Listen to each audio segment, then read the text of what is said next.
Good morning, everybody. So glad you're with us here on this Tuesday. So, Netta, when I bring the kids home, I undo the backpacks and all the stuff in there. My daughter had a sweatshirt and her big puffer coat in her bag, but then, it's like 70 degrees and nice and warm at the end of school. So just kind of shows you the layering these kids have to go through in the mornings when they're off to school. It makes those backpacks heavy, right? It's a lot. Puffy jackets, sweaters, and then tank tops. Building the strength, I guess.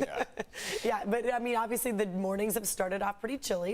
Afternoons, not so much. Let's check in with Evan now. That's the thing, is the morning hours, you keep the jacket on and then you can slowly peel off the layers. The key to this is like thin layers, several thin layers, and then that way you can just peel one layer off after the other as those temperatures start to warm up. A little bit of coastal cloud cover as we kick off the day. That's what we have right along the greater coastline. But by the afternoon, we're looking at low 60s, upper 60s across your inland valleys. Partial cloud cover throughout the day today. Santa Ana start to pick up tonight into tomorrow, which we'll focus on in just a few minutes. Want to get to just one crash that we've got on the 805 where the 805 meets the 163. Looks like there is a jackknife semi. Reports are that they've been able to clear this crash, but there is still a significant delay there on the 805. Back to you.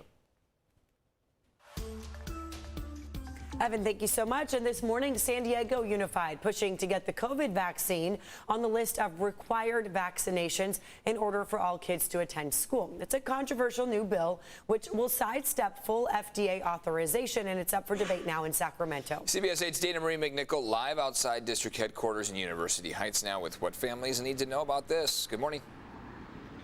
Good morning to you both. A conversation and topic many parents are following. San Diego Unified has joined a statewide effort to have that COVID-19 vaccine made a requirement for the list of state inoculations. So all students K through 12 will be required to get that vaccine if this bill is passed. Now, it is brought out by Senator Richard Pan. He introduced the bill that would eliminate the personal belief exemption. Now, many legal analysts say if this bill is passed, there still would have to be a lot to go.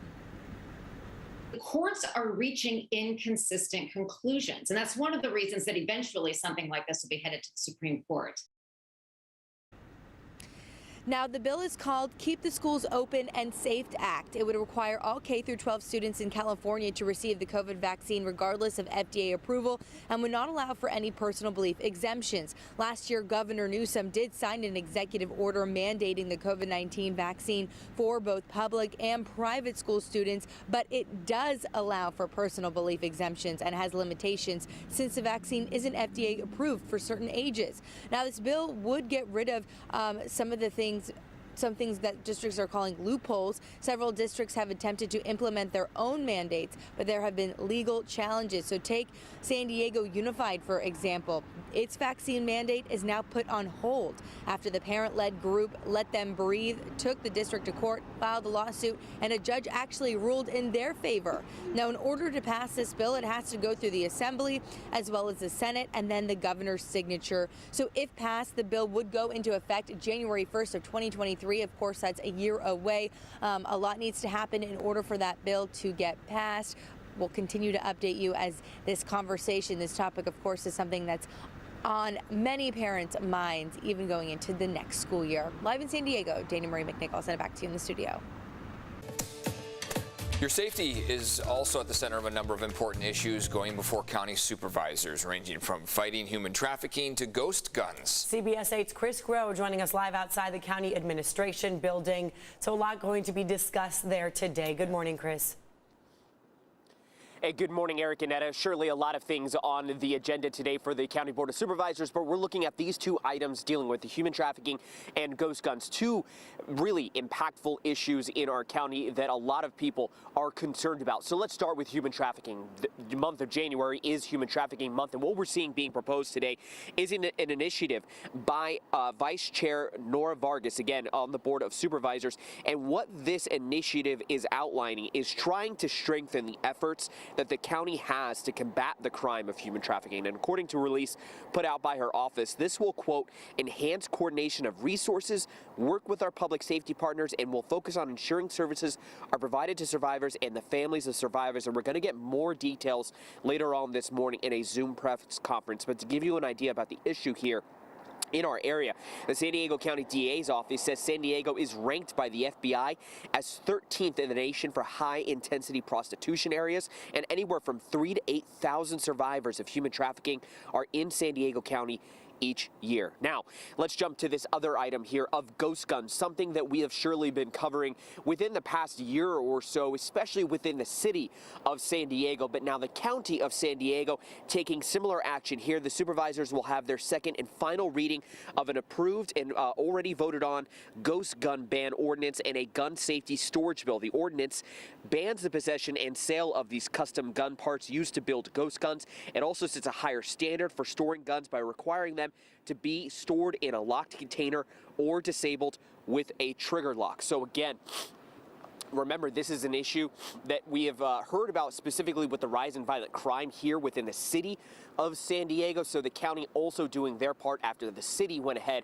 and also enacted a ban on ghost guns and ghost parts as well too. So for more on exactly what is happening down today here at the County Administration Building, you can go to our website, cbs8.com, click on that story link and follow us on social media as well as the day develops. Eric and Netta.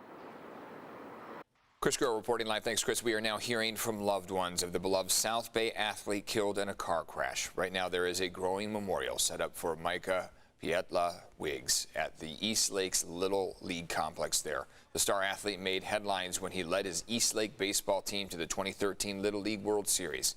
We spoke with a friend of the family who told us Micah was a person everyone connected with.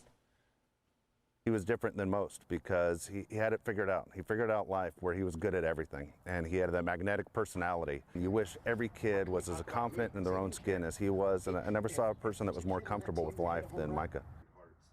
Investigators are still looking into the crash. In Ocean Beach, the community is remembering a longtime resident known for his shoe shine shop and his kindness that he shared with everybody around him. We're talking about Willie Washington. He died in his sleep over the weekend. He operated Shoe Shine Shack right on Newport Avenue. Since the 1970s, he's been there in that shack. OB resident Brian Farrakano says he knew Willie well and tried to take care of him as his health deteriorated. We ended up leaving him with a lot of food, and he gave it mostly away to his neighbors who lived in the apartment complex over at the Aristocrat. But Willie was a great guy, and he was a big part of Ocean Beach, and we're going to miss him a lot. Wow, he gave the food away to people who needed it. Look at Willie there. At his request, there will not be a funeral service, but some community members are still collecting donations that will be given to local veteran charities, all in his honor. So that's a way people can still pay tribute to Shoe Shine Willie, as he was known. Had a big impact, big positive guy. And he was a Raiders player, Raiders a football player. star. Yeah, so well liked. He'll be missed.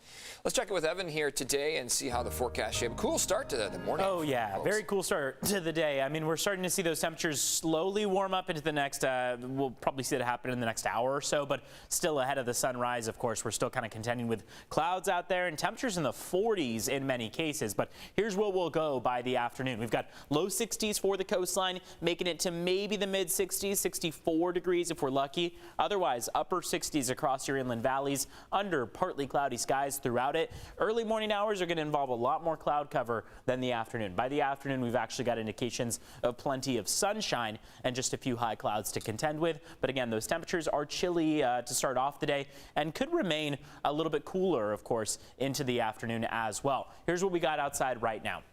Clouds are doing a good job of starting to clear out in some spots, but notice the upper 30s. Oceanside and Escondido right now are at 39 degrees. It is notably cool there. 43 for Poway, 46 for Chula Vista in the South Bay. Cloud cover a little bit more significant there, along with downtown San Diego at 50 degrees right now. So by the time we get to the afternoon, you can see how those clouds start to decrease in their intensity. We'll move toward a lot more sunshine and mid 60-degree temperatures. The view outside has been incredible. Here's our start to the day from Mount Woodson.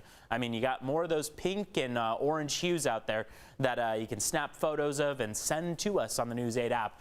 High surf continues through Wednesday. Santa Ana winds start to pick up tonight into tomorrow. They peak early tomorrow morning, and that coastal eddy is starting to kind of see those clouds clear out, but still onshore flow is having us contend with that mix of sun and clouds today. Want to take you to the 805. This is where that jackknife semi was. Looks like they've been able to clear it, but speeds are improving, still slow from about the 8 all the way up to the 163.